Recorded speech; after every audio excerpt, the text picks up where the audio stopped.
that this House urge upon the government to take immediate step to prohibit the practice of printing images of Hindu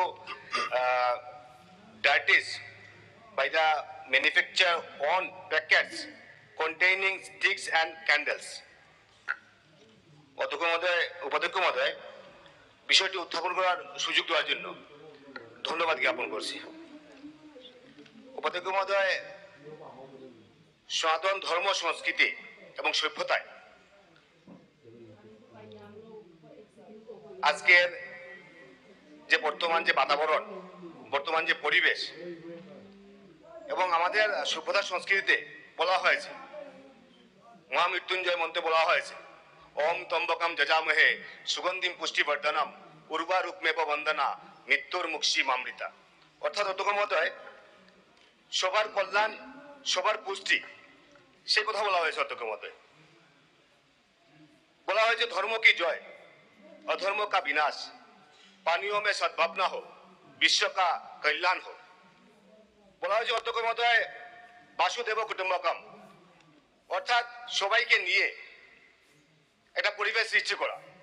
অধ্যক্ষ মহোদয়, কোন ধর্ম এগিয়ে কোন ধর্ম পিছনে, সে কথাই বলতে যাচ্ছি না উপাধ্যক্ষ মহোদয়। আমরা সনাতন সভ্যতা সংস্কৃতিতে আমরা গ্রহ পূজা করি, আমাদের ঘর সঞ্চার যখন হয় নবগ্রহের পুজো করি, আমরা জ্যোতিষশাস্ত্রে 9টা গ্রহের কথা বলা হয়েছে অধ্যক্ষ মহোদয়। তো সেই গ্রহ নবগ্রহের পুজো সেটা 100 বছর বা 200 বছর নয় অধ্যক্ষ মহোদয়, উপাধ্যক্ষ মহোদয়, সেটা প্রায় 8000, 10000, 20000 বছর আগের পুজো। সেই সভ্যতা সংস্কৃতি, সনাতন সভ্যতা সংস্কৃতি চলছে।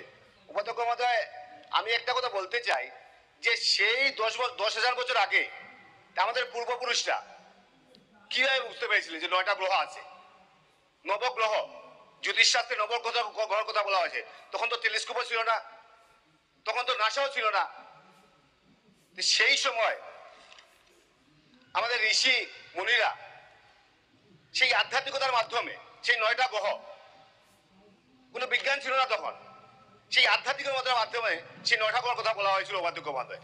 তো বিশেষ করে সেই আজকের সেই সভ্যতা সংস্কৃতি এবং সনাতন ধর্ম আজকে বিশেষ করে অনেক সময় দুঃখ মহোদয় যে ব্যক্তিগত লাভালাভের জন্য আমরা আমাদের সভ্যতা সংস্কৃতি, যার জন্য সনাতনীরা বিশ্ববাসীর কাছে সমাদৃত, আজকে দেখা যায় যে নিজের মুনাফা লাভের জন্য হয়তোবা কোনো ক্যান্ডেল বা মোমবাতির প্যাকেটে দেবদেবীর ফটো লাগানো হয় তার ব্যক্তিগত স্বার্থে। অধ্যক্ষ মহোদয়, আমরা আমার বাবা মার ফটো আমরা কোনো জায়গায় লাগাই না, কেন লাগাই না? সেই ক্যান্ডেল বা মোমবাতির প্যাকেটে লাগাই না, কিছু লাগাই না। যদি লাগাই তাহলে হয়তোবা অন্য জায়গায় গিয়ে পড়বে। তাই বিশেষ করে এই দেবদেবী, যে দেবদেবী, আরাধ্য দেবদেবী আমরা খুশিতে রাখি, আমাদের অন্তরে রাখি, সেই অন্তরের দেবী দেবতাকে দেখা যায় যে অনেক সময় রাস্তায়, ড্রেইনে, এই ক্ষেত্রে সরকার যাতে কঠোর হয় এবং নোটিফিকেশন যাতে বার করে। এবং আমি বিশ্বাস করি যে অনেক সময় দেখা যায় যে কেউ রাম মন্দিরে যায় না, আবার চিঠি দিয়ে জানানো হয়। আমাদের কংগ্রেস আপনারা দেখেছিলেন যে চিঠি দিয়ে জানানো হয়েছিল যে রাম মন্দিরে আমরা যাবো না। কুম্ভ মেলায় সে আস্থা বিশ্বাসের জায়গা, সেই জায়গায় কেউ জানে, সেটা তার ব্যক্তিগত ব্যাপার। কিন্তু অধ্যক্ষ মহোদয়, উপাধ্যক্ষ মহোদয়, আমাদের সেই দেবদেবী যাদেরকে আমরা পুজো করি, যে আরাধ্য দেবদেবী, সেই দেবদেবীকে যাতে রাস্তায় ঘাটে সেইভাবে ফেলা না হয়, তার জন্য যাতে নোটিফিকেশন যাতে বের করা হয় এবং বের করে সরকার সেই ক্ষেত্রে যাতে কঠোর হয় এবং কঠোরতা দমন করে সামনের দিন যাতে সেইভাবে অবমাননা করা যাতে না হয়। যাতে অনেক সময় আমরা দেখি প্রার্থনা এবং বিশ্বাস দুইটাই অদৃশ্য জিনিস অধ্যক্ষ মহোদয়, কিন্তু দুইটার মধ্যে অফুরন্ত শক্তি আছে অধ্যক্ষ মহোদয়। তাই সেই সনাতন সভ্যতা সংস্কৃতি এবং বিশেষ করে আজকের দিনে যে সংস্কৃতি নিয়ে আজকে বিশ্ববাসী যেটা নিয়ে আলোচনা করছে, যে বিশ্ববাসী যেটা নিয়ে পর্যালোচনা করছে, সেই সময় আমি মনে করি আমাদের সরকার সেই ব্যাপারে কঠোর হবে এবং কঠোরতা দমন করে, যাতে আমাদের সেই দেবদেবীর ফটো যাতে কোনো ক্যান্ডেল এবং বিশেষ করে ধূপকাঠির প্যাকেটে বা অন্য কোনো জায়গায় লাগানো না হয়, এবং পরবর্তী সময় যদি লাগানো হয় তো পরবর্তী সময় সেগুলো ড্রেইনে রাস্তায় ফেলা থাকে। সেই ব্যাপারে সরকার কঠোরতা দমন করে, যাতে বিশেষ করে নোটিফিকেশন যাতে বের করে। ইতিমধ্যে আমরা দেখেছি যে অনেক সময় বিশ্ব হিন্দু পরিষদ RSS ওনারা অনেক কার্যকরী নিয়েছেন, তার ফলে অনেক ক্ষেত্রে রেস্ট্রেন হয়েছে, কিন্তু তাও আমরা 100% করতে পারছি না। আমি সরকারের কাছে অনুরোধ করব এই ক্ষেত্রে কঠোরতা দমন করা হোক এবং দেবদেবীর ফটোগুলো যাতে ধূপকাঠি মোমবাতির প্যাকেটে না লাগিয়ে যাতে সুষ্ঠু এবং সুন্দর পরিবেশ হয়, আমরা আমাদের সভ্যতা সংস্কৃতিকে যাতে এগিয়ে নিতে পারি, সেই কথাগুলো বলে আমার বক্তব্য শেষ করলাম। মাননীয় আৰু কোনোবা সদস্যই এই বিষয়ৰ ওপৰত ক'ব বিচাৰিব নেকি? Anyone to speak in this resolution? যদি কোনো নাই তেতিয়াহ'লে মই মাননীয় গৃহ বিভাগৰ মন্ত্ৰী ডাঙৰীয়াক উত্তৰ দিবলৈ অনুৰোধ কৰিম। On behalf of Home Minister, Honorable Parliamentary Affairs Minister.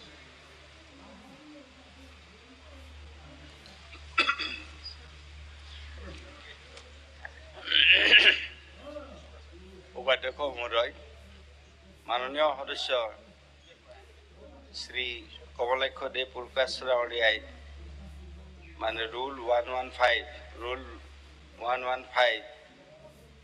মতে আমাৰ rules and procedure and conduct of business in Assam legislative assembly, সেইমতে তেখেতে যিটো বিষয় উত্থাপন কৰিছে সেই কথাটো হয়, তেখেতৰ কথাটোত ময়ো একমত। কিন্তু কথাটো হৈছে কি যে আমাৰ ধূপকাঠি বা অন্যান্য মমবাতি হওক বা পূজাৰ সামগ্ৰী হওক, তাত ভগৱানৰ ফটো কিছুমান দিয়ে, আৰু ভগৱানৰ ফটো কিছুমানে দি মানে ধূপকাঠিটো ধূপখিনি ধূপৰ পেকেটটো শেষ হৈ যোৱাৰ পিছত সেই ধূপৰ পেকেটটো ক'ৰবাত জাবৰৰ আৱৰ্তনত পেলাই দিলে বা ক'ৰবাত ৰাস্তাতে পেলাই দিলে। গতিকে মানুহবিলাকে সেই ভগৱানৰ ফটোটো গছকি যাবলৈ মানুহৰ বেয়া পায়, বা ভগৱানক যি ভগৱানক পূজা কৰে সেই ভগৱানৰ ফটোটো মানে আৱৰ্জনাত দমত দেখিলে মানুহে কথাটোত অলপ বেজাৰ পায়। এইটো সকলোৰে ক্ষেত্ৰত প্ৰযোজ্য হয়। গতিকে এই কথাটো গুৰুত্বপূৰ্ণ, নিশ্চয় গোটেই কথাটো গুৰুত্বপূৰ্ণ বুলি আমি বিবেচনা কৰিছোঁ। তাৰে ভিতৰতো কিছুমান ধূপ আছে যেনে চাইকেল ব্ৰেণ্ড, তেওঁলোকে অকল চাইকেলৰ ফটোটো দিয়ে। গতিকে তেনেকৈ দুই এটা ধূপকাঠি ব্ৰেণ্ড আছে যিয়ে নিজৰ চাইকেল ব্ৰেণ্ডে এতিয়া চাইকেলৰ ব্ৰেণ্ড দিয়ে। গতিকে তেনেকুৱা ধৰণৰ কথা কিছুমান আছে। গতিকে এতিয়া কথাটো হ'ল যে আপোনাৰ লগত মই কথাটো সম্পূৰ্ণৰূপে একমত, আৰু একমত হ'লেও এইটোৰ ক্ষেত্ৰত আমাৰ ভাৰতীয় যিটো ন্যায় সংহিতা, তো ন্যায় সংহিতাৰ মতে আমাৰ 299 মতে কোনোবা ধৰ্মক যদি অপমান কৰে, কোনোবা এনেকুৱা ধৰণৰ মূৰ্তিক যদি অপমান কৰে, তাতে মানে কাৰাদণ্ড আৰু ফাইনৰ ব্যৱস্থাও তাত আছে। গতিকে সেই হিচাপত আমাৰ যদি আছে সেইটোতো আৰু অপমান বুলি ক'ব নোৱাৰে। আৰু আপুনি যিটো কথা আজি উত্থাপন কৰিছে এই কথাটো যে আমাৰ এখন নটিফিকেশ্যন উলিয়াবলৈ চৰকাৰে ইয়াৰ ওপৰত ব্যৱস্থা কৰিব লাগে। যে চৰকাৰৰ, ৰাজ্য চৰকাৰৰ তেনেকুৱা ধৰণৰ ধূপকাঠি বেন কৰা বা অন্যান্য ক্ষেত্ৰত ভগৱানৰ ফটো দিয়া খোৱা বস্তুৱেই হওক বা ধূপকাঠিয়ে হওক বা অন্যান্য তেনেকৈ মমবাতিয়ে হওক, তেনেকুৱা বেন কৰা ধৰণৰ কোনো ব্যৱস্থা অসম চৰকাৰৰ কোনো আইন তেনেকৈ নাই। এই সম্পৰ্কত আমাৰ কমলাক্ষ দেৱ প্ৰকাশৰ নিচিনাকৈ যিয়ে বেয়া পাইছিল এই কথাটো, সেই হিচাপত আমাৰ ভাৰতৰ উচ্চতম ন্যায়ালয়ত 2015 চনত এখন PIL কৰিছিল। তো PIL যেতিয়া কৰিলে উচ্চতম ন্যায়ালয়ত, তো তেতিয়া আমাৰ মুখ্য ন্যায়াধীশ HL দত্ত, ন্যায়াধীশ অৰুণ মিশ্ৰ আৰু অমিতাভ ৰায়, এই বিচাৰপীঠ, এইখন গঠিত বিচাৰপীঠে এইটোত তেওঁলোকে ক'লে যে 33 কোটি দেৱ দেৱী আছে। গতিকে এই ক্ষেত্ৰত আজি কোনো ধৰণৰ আমি ব্যৱস্থা আমি কৰোঁতে এইটো নলওঁ। গতিকে তেওঁলোকে এইখন PILখন তেওঁলোকে গ্ৰহণ নকৰিলে। তাৰে পিছত আৰু কোনোবা এজনে গৈ পেলাই দিল্লী উচ্চতম ন্যায়ালয়ত, দিল্লী হাইকোৰ্টত এখন PIL কৰিলে, আৰু দিল্লী হাইকোৰ্টে PILখন খাৰিজ কৰি দিলে। তাৰপিছত মানুহ ক্ষান্ত হোৱা নাই। তাৰপিছত আকৌ বম্বে হাইকোৰ্টত এখন PIL কৰিলে, গতিকে বম্বে হাইকোৰ্টত PIL কৰে 2021ত গতিকে বম্বে হাইকোৰ্টে এইটো খাৰিজ কৰি দিছে গতিকে PILখন তেওঁলোকক কোনো সিদ্ধান্ত নিদিলে গতিকে এই ধৰণৰ যিটো নিৰ্দেশনা আপুনি এতিয়া বিচাৰিছে এই নিৰ্দেশনাৰ ক্ষেত্ৰত অসম চৰকাৰৰ তেনেকুৱা ধৰণৰ কোনো আইন কানুন নাই বা উচ্চতম ন্যায়ালয়ে এই ক্ষেত্ৰত তেওঁলোকক কোনো সিদ্ধান্ত দিব নোৱাৰিলে দিল্লী হাইকোৰ্ট বম্বে হাইকোৰ্টত PIL হৈছিল তাতো কোনো সিদ্ধান্ত দিব নোৱাৰিলে গতিকে এই কথাটো এতিয়া ধূপকাঠিৰ মালিকসকলে বুজিব লাগিব যে আমি ভগৱানৰ ফটো দিম নে নাই বহুত ধূপ আছে য'ত ভগৱানৰ ফটো নিদিয়াকৈ তেওঁলোকে কৰিছে গতিকে তেনেকুৱা ধৰণৰ কথা এটা থাকে গতিকে সেইটো কোনো আইন বৰ্তমান অসম চৰকাৰৰ হাতত তেনেকুৱা কোনো আইন নাই বা তেনেকুৱা আইন কৰাৰ ব্যৱস্থা নাই আৰু দ্বিতীয় কথা যিটো আইন আমি ইয়াত এখন জেনুৱা ষ্টেট আইন আমি কৰিলোঁ কিন্তু ধূপকাঠিটো অন্ধ্ৰপ্ৰদেশত বনাই ধূপকাঠিটো মহাৰাষ্ট্ৰত বনাই ধূপকাঠিটো ধৰক মানে উৰিষ্যাত বনায় গতিকে আমাৰ ষ্টেট একখনেতো এইখিনি কথাটো ঢুকি নাপাব বা আমিতো এইটো ৰেষ্ট্ৰিকশ্যন দিব নোৱাৰিম যে তোমালোকৰ তাতে ধূপকাঠি বনাবা আৰু ভগৱানৰ ফটো থকা ধূপকাঠি ইয়াত পঠিয়াব নোৱাৰিবা এইটোতো আমি ডাইৰেকশ্যন দিব নোৱাৰিম এজ পাৰ ৰুল গতিকে সেইকাৰণে এখন অল ইণ্ডিয়া যদি ইয়াতে এখন এক্ট হয় অল ইণ্ডিয়া যদি ৰুল হয় তেতিয়া গোটেই ভাৰতবৰ্ষতে এইটো বন্ধ হ'ব এইটো ৰাজ্যিক এক্টৰ জৰিয়তে এইটো নহ'ব কাৰণ অসমত এতিয়ালৈকে চাইকেল ব্ৰেণ্ডৰ লগত এখন MOU ইণ্ডাষ্ট্ৰী বিভাগৰ হৈছিল কিন্তু এতিয়ালৈকে ইণ্ডাষ্ট্ৰীটো আৰম্ভ ইয়াত অসমত হোৱা নাই ধূপকাঠিৰ বা তেনেকৈ ধৰণৰ যিবিলাক ডাঙৰ ডাঙৰ ব্ৰেণ্ড ধূপৰ তেনেকুৱা ব্ৰেণ্ড একচুৱেলি অসমত এতিয়ালৈকে তেনেকুৱা নিৰ্মাণৰ কাম আৰম্ভ হোৱা নাই গতিকে এইবিলাক চব বাহিৰৰ পৰা আহে আৰু বাহিৰৰ পৰা আহিলে এইখন অল ইণ্ডিয়া এক্ট নহ'লে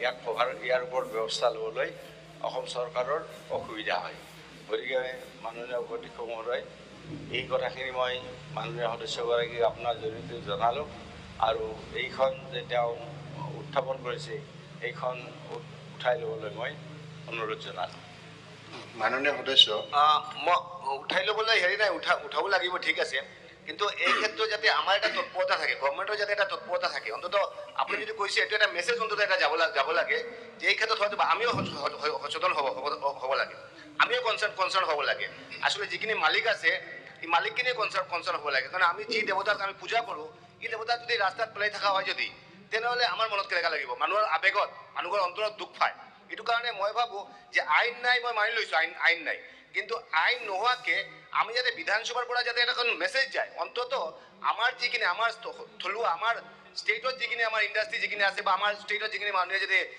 যিখিনি মমবাতি ধূপকাঠি বনায় সিহঁতক আমি ৰিকুৱেষ্ট কৰি আছোঁ বা আমি এই বিধানসভাৰ ফালৰ পৰা মই এজন বিধায়ক হিচাপে ৰিকুৱেষ্ট কৰিছোঁ যে আপোনালোকে দেৱতাৰ ফটো অৰ্থাৎ কালী দুৰ্গা আমাৰ দেৱতা যিখিনি আছে দেৱতাৰ ফটোখিনি যাতে আপোনালোকে ধূপকাঠি মমবাতি নালাগায় তাৰ কাৰণে আমি অনুৰোধ জনাইছোঁ আৰু আমি বিচাৰোঁ যে মাননীয় মন্ত্ৰী আমাৰ গভৰ্ণমেণ্টৰ ফালৰ পৰা যাতে অন্ততঃ এই মেছেজটো অন্ততঃ যাব লাগে আগন্তুক আমি কনচাৰ্ণ হ'ব লাগে আমি নিজেই কনচাৰ্ণ হ'ব লাগে হৈ কিনে যাতে এই বস্তুটো যাতে ষ্টপ হৈ যায় এইটো আমি অনুৰোধ জনাইছোঁ উপাধ্যক্ষ মহোদয় মানে বিষয়টো হ'ল এনেকুৱা যে মই আগতেও মানে এই বিষয়ত কওঁতে কৈছোঁ যে যিসকল মালিক পক্ষ যিসকল ধূপকাঠি বনায় বা যিসকলে ট্ৰেডিং কৰে গতিকে এইটো তেওঁলোকৰো কৰ্তব্য যে তাত ভগৱানৰ ফটো দিব নালাগে বহুত ধূপকাঠি আছে ক'তো ভগৱানৰ ফটো নিদিয়ে গতিকে বহুত ধূপকাঠি তেনেকুৱা আছে মই যেনে উদাহৰণ হিচাপে চাইকেল ব্ৰেণ্ডৰ কথা ক'লোঁ তো ঠিক তেনেদৰে মই এনেকৈ বহুত ধূপৰ কথা ক'ব পাৰোঁ কাৰণ ময়ো অলপ ভগৱান মানুহ গতিকে ধূপৰ কথা মই বহুত ক'ব পাৰোঁ য'ত ভগৱানৰ ফটো নথকাকৈ ধূপ বনাইছে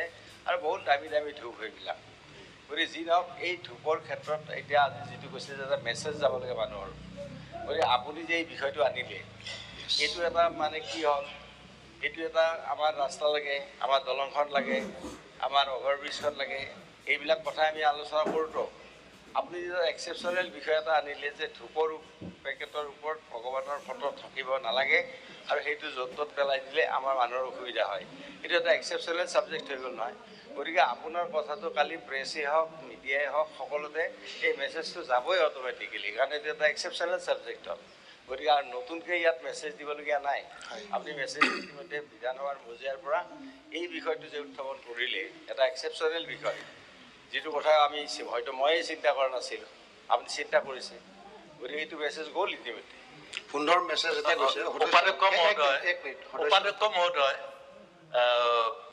আপোনাক 33 কোটি দেৱতাৰ আপোনালোকক ফটো খবৰ পাব দিওঁতে লাগিব এইখিনি কিয় আপুনি। নকলে? ফটো আকৌ এতিয়া কেইখন কেলৈ উঠিছে? অলপ হেৰি দিলে বেয়া নহয় 33 কোটি দেৱতা মাননীয় সদস্য মাননীয় সদস্যসকল এইটো মোৰ কথা নহয়।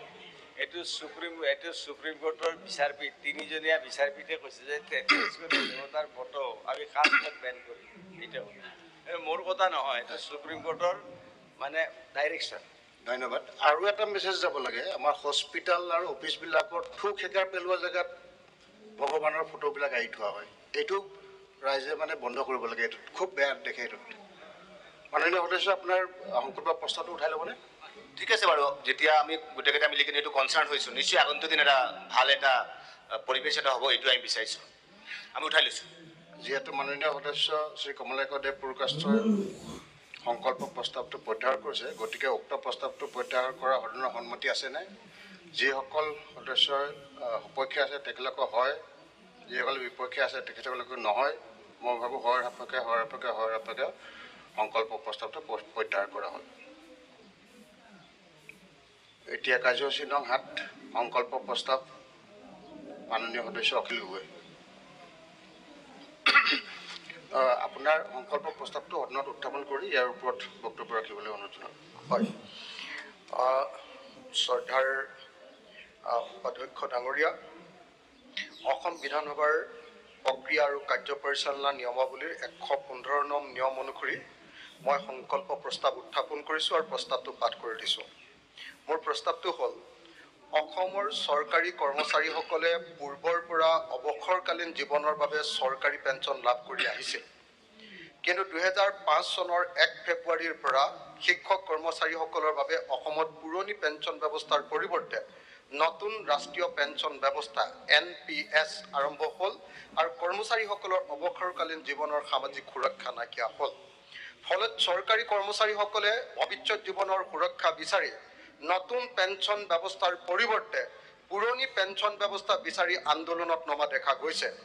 আনহাতে ভাৰত তথা অসম চৰকাৰে ঘোষণা কৰিছে যে সংযুক্ত পেঞ্চন ব্যৱস্থা প্ৰৱৰ্তন কৰা হ'ব। কিন্তু কৰ্মচাৰীসকল আৰু তেওঁলোকৰ সংগঠনসমূহ এই নতুন ব্যৱস্থাক লৈও সন্তুষ্ট নহয়।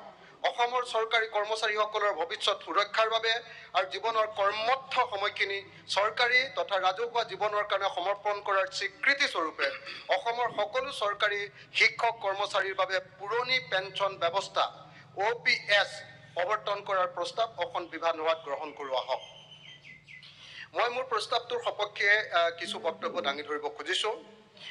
উপাধ্যক্ষ ডাঙৰীয়া, ইয়াৰ পূৰ্বেও মই দুবাৰ কিয় NPS নালাগে আৰু কিয় OPS লাগে এই সম্পৰ্কে বক্তব্য আগবঢ়াইছিলোঁ। কেন্দ্ৰীয় চৰকাৰে ইতিমধ্যে NPSৰ অল্টাৰনেটিভ হিচাপত আৰু এটা বস্তু আনিছে, তাক UPS বুলি কৈছে।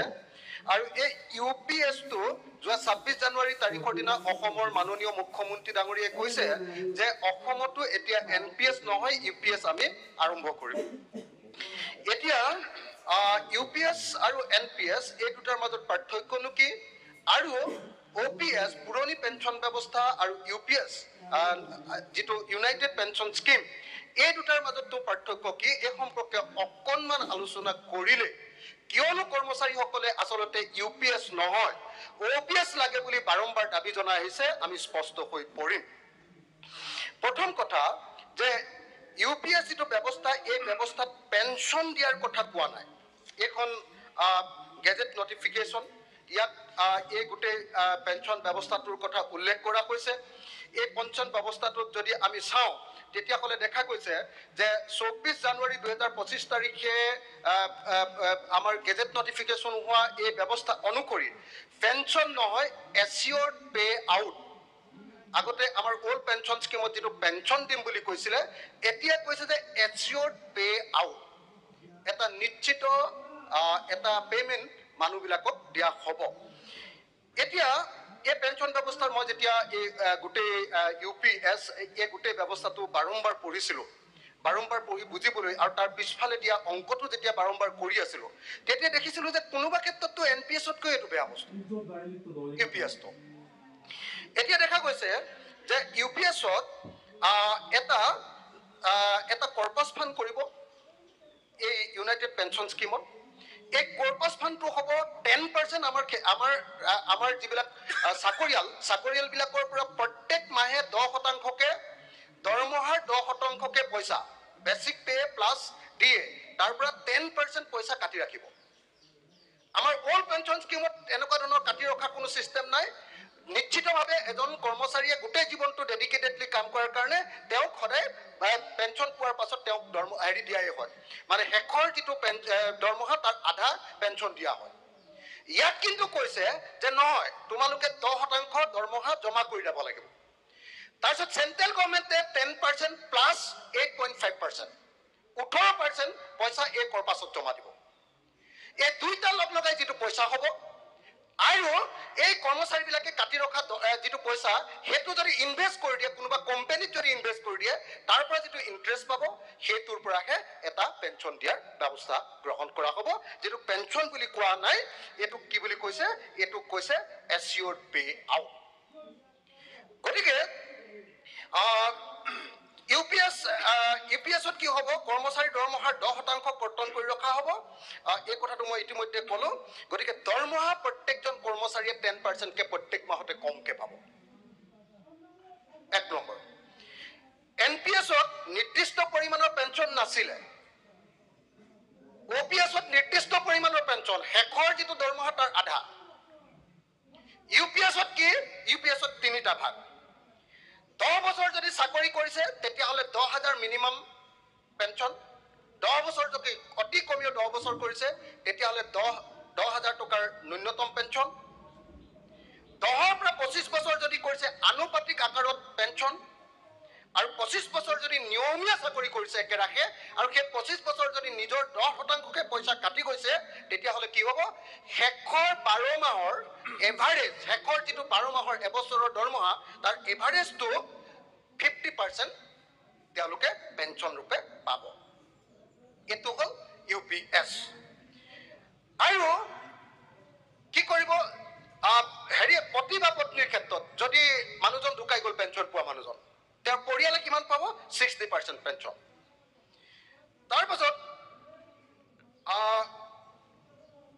মৰগীয়া সাহায্য যিটো ডিয়াৰনেন্স যিটো ডিআৰ যিটো সেইটো পেঞ্চনৰ লগত যোগ হ'ব আৰু কৰ্মচাৰীৰ ডিএ বা মৰগীয়া বানুচৰ সমানে সেইটো পেঞ্চনৰ লগত যোগ হ'ব অৱসৰৰ সময়ত যিটো এটা এককালীন সাহায্য দিব এইটো অল্ড পেঞ্চনত যদি 35 লাখ টকা কোনোবাই এককালীন সাহায্য পাইছে ইয়াত 3,50,000 মান টকা এককালীন সাহায্য এটা পাব ইয়াৰ অংকটো আছে দেই এইটো মানে একেবাৰে কম এটা পাব সেইটো মই মানে ইয়াত অংক কৰি দেখুৱাব লাগিব সেইটো অংক কৰি দেখুৱাবলৈ কোনেও এইটো সময় মোক নিদিব ইয়াত পিছফালে অংক এটা দেখুৱাই দিছে গতিকে কিন্তু মই এমাউণ্টটো কৈছোঁ যিটো 35 লাখ টকা এজন মানুহে ওলাই গ'লে আজিৰ দিনটোত ওলাই গ'লে এককালীন সাহায্য এটা পায় তো সেইটো ইয়াত 35 লাখ টকা যিজন মানুহে আজিৰ দিনটোত পাব পেঞ্চন পালে সেইটো ইয়াত গৈ আকৌ 3,50,000 মান টকাহে পাব তো যদি অৱসৰৰ সময়ত এককালীন সাহায্য কিমান পাব যদি আজিৰ দিনটোত শেষ 12 মাহৰ গড় যদি দৰমহা 68,850 টকা হয় তেতিয়াহ'লে 10 বছৰ চাকৰি কৰিলে তেওঁ কি ক'ব এককালীন সাহায্য পাব 1,38,700 টকা 20 বছৰ চাকৰি কৰিলে তেওঁ পাব 2,75,400 টকা 2,75,400 টকা আৰু 25 বছৰ চাকৰি কৰাৰ পাছতে 25 বছৰ চাকৰি কৰি ওলাই গ'লে মানুহজনে পাব 3,44,250 টকা যিটো এতিয়া 25 বছৰ চাকৰি কৰিলে 35 লাখ মান টকা পায় মানুহ এজনে এইটো দৰমহা গতিকে এইটো ভয়ানক সাংঘাতিক ধৰণৰ কথা এটা ইউপিএছত ওপিএছৰ দৰে গ্ৰেচুইটিৰ ব্যৱস্থাও নাই আৰু নাই জিপিএফৰ ব্যৱস্থাও জিপিএফও নিদিয়ে আৰু গ্ৰেচুইটিও নিদিয়ে ইউপিএছত ওপিএছৰ দৰে 10 বছৰ পেঞ্চন বৃদ্ধি 10 বছৰ মূৰে যে এই যিটো দৰমহা বৃদ্ধিৰ কাৰণে যিবিলাক আয়োগ হয় তো এই জিপিএছত কিন্তু এই দৰমহা বৃদ্ধিৰ ওপৰত ভিত্তি কৰি পেঞ্চন বৃদ্ধিৰ যিটো ব্যৱস্থা এই ব্যৱস্থাটো নাই কাৰণ আগতে দৰমহাৰ পৰা 10% যে কাটিছিলে তাৰ ওপৰতে পেঞ্চন দিব গতিকে নতুনকে যিটো দৰমহা বৃদ্ধি হ'ব তাত কোনো ধৰণৰ এনহান্সমেণ্ট পেঞ্চনৰ এনহান্সমেণ্ট নাই গতিকে এজন কৰ্মচাৰীয়ে খালি ইয়াত এটাই সুবিধা এনপিএছত কৰিলে কোনোবাই 2,000 টকাও পেঞ্চন পায় ইয়াত ফিক্স কিন্তু 10 বছৰ কাম কৰিলে মিনিমাম 10 বছৰ কিন্তু কাম কৰিলেহে পাব 10 বছৰ কাম কৰিলে ফিক্স তেওঁ 10,000 টকা এটাৰ পেঞ্চন পাব কিন্তু 10,000 টকাৰ পেঞ্চনটো অকণমান ডাঙৰ যেন লাগিব পাৰে, কিন্তু এতিয়া আজিৰ দিনটোত যিবিলাক মানুহে চাকৰিত অংশগ্ৰহণ কৰিছে, তেওঁ 10 বছৰৰ পাছত যদি 10,000 টকা পেঞ্চন পায়, সেইটো আজিৰ দিনটোৰ 1,000 টকা মান হ'বগৈ। আজিৰ দিনটোৰ 1,000 টকা মান হ'ব। এই যে দৰমহা বৃদ্ধিৰ লগত এই যে ডিয়াৰলেন্স এলাউন্স থাকে, দৰমহা বৃদ্ধিৰ লগত মূল্য বৃদ্ধিৰ যিটো সম্পৰ্ক, এই সম্পৰ্কটোৰ ভিত্তিত যে প্ৰত্যেক 10 বছৰৰ মূৰে মূৰে দৰমহা বৃদ্ধিৰ যিটো সিদ্ধান্ত, সেই সিদ্ধান্ত অনুসৰি পেঞ্চন বৃদ্ধিৰ কোনো ব্যৱস্থা নাই কাৰণে টকা 10,000 পালেও সেইটো গৈ আল্টিমেটলি 1,000 টকাৰ নিচিনা হ'ব। গতিকে UPS চিষ্টেমটো এটা ভয়ানক এটা চিষ্টেম। ক'ৰবাত সেইকাৰণে NPS-তকৈ ই ভয়ানক। ক'ত ভয়ানক? NPS চিষ্টেমত যিটো 10% পইচা আপুনি দৰমহাৰ পৰা কাটি যাব, সেইটো আপুনি যিদিনা ৰিটায়াৰ কৰিব, সেই 10% পইচাটো একেলগতে আপুনি ঘূৰাই পাব। গতিকে যাবৰ সময়ত আপুনি অন্ততঃ 20 লাখ টকা এটা পাই যাব। কিন্তু ইয়াত কিমান পাব? 25 বছৰ চাকৰি কৰি যাবৰ সময়ত আপুনি 3,44,250 টকা পাব। গতিকে যিসকল কৰ্মচাৰী আপোনালোকে চাব দে, 60 বছৰ বা 65 বছৰলৈকে চাকৰি কৰে আজিকালি, গোটেই জীৱনৰ আটাইতকৈ ভাল সময়খিনি চৰকাৰৰ কাৰণে দিলে, ৰাইজৰ কাৰণে দি দিলে। আৰু যি সময়ত তেওঁ কাম কৰিব নোৱাৰে, 65 ইয়াৰ্ছ হ'ল, তেওঁ যি সময়ত একদম মানে তেওঁৰ জীৱনটো তেতিয়া অলপ হৈ গ'ল আৰু তেওঁ ক্ৰিয়েটিভিটি নাইকিয়া হৈ গ'ল, তেওঁ কষ্ট কৰিব নোৱাৰা হৈ গ'ল, গোটেই জীৱনৰ ভাল ক্ৰিয়েটিভ সময়খিনি সমাজৰ কাৰণে দি দিলে, সেই মানুহজনক তেতিয়াৰ মূল্যৰ হাৰত যদি টকা 1,000 পেঞ্চন দিয়ে, 10,000 হ'ব, এইটো আজিৰ দিনৰ 1,000 টকা, সেইটো যদি পেঞ্চন দিয়ে, তেতিয়াহ'লে সেই মানুহজনে আমাৰ এতিয়া এই যে 250 টকাৰ বৃদ্ধ পেঞ্চন পোৱাৰ নিচিনাই অৱস্থা হ'ব। গতিকে এইটো এটা ভয়ানক কথা। সেইকাৰণে মই NPS-ত থকাসকলে অৱসৰ কৰোঁ। বিশেষাধিকাৰ ভংগৰ মানে মোচন আনিছে, এইটো হ'ল আপোনাৰ কুৱেশ্যনৰ ওপৰত এটাটো।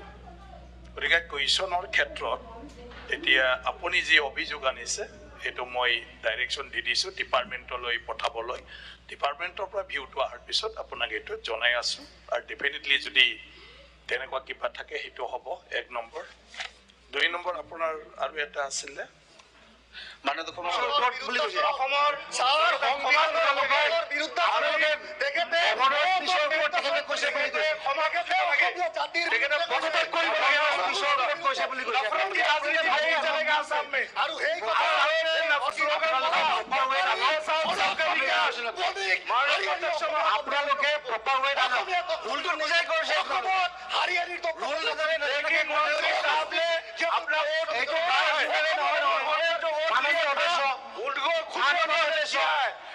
মাননীয় অধ্যক্ষ, আপোনালোকে জানা হৈছে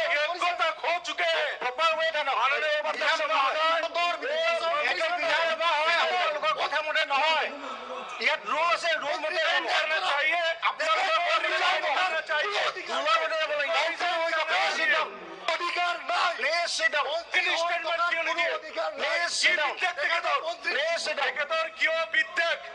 তেখেতে আমাৰ আপোনালোকে প্ৰপাৰ ৱেট আমি বিবেচনা কৰিম। এইটো আজি ফাইন কৰা হৈছে, আজি ইয়াৰ ওপৰত আপোনালোকক সুযোগ দিয়া নহ'ব। প্ৰচিডিউৰ আপুনি যিটো একিউজ কৰিছে ভাইলেশ্যন কৰিছে, ভাইলেশ্যনটো আপোনালোকে আহিব পৰা নাই। You failed to bring that motion. You failed to bring that motion. ৰুলটো জানিব, ৰুল পঢ়ি লওক, ৰুলটো পঢ়ক, ৰুল পঢ়ক, ৰুল পঢ়ি পেলাই try to read this rule. Try to read.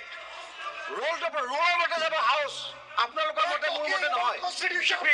I cannot ground the house according to your wish or my wish. আপোনালোকে ৰুলৰ মতে আনক, আমি চিন্তা কৰিম। Please sit down.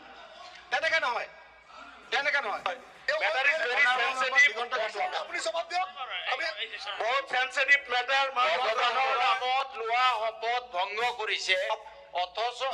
অৰ্থাৎ তেওঁ মন্ত্ৰী হৈ থকাৰ যোগ্যতা হেৰুৱাইছে। মাননীয় সদস্য, you should understand. আপুনি বুজিব। Yes, it is my duty. I am telling that my duties. I am delivering my duties. You cannot say like that. আপোনালোকে প্ৰপাৰ ৱেট আনিব, we will consider it. তেনেকে নহয়, এইটো গভৰ্ণৰ স্পীচৰ ওপৰত নাই, আপোনালোকে প্লিজ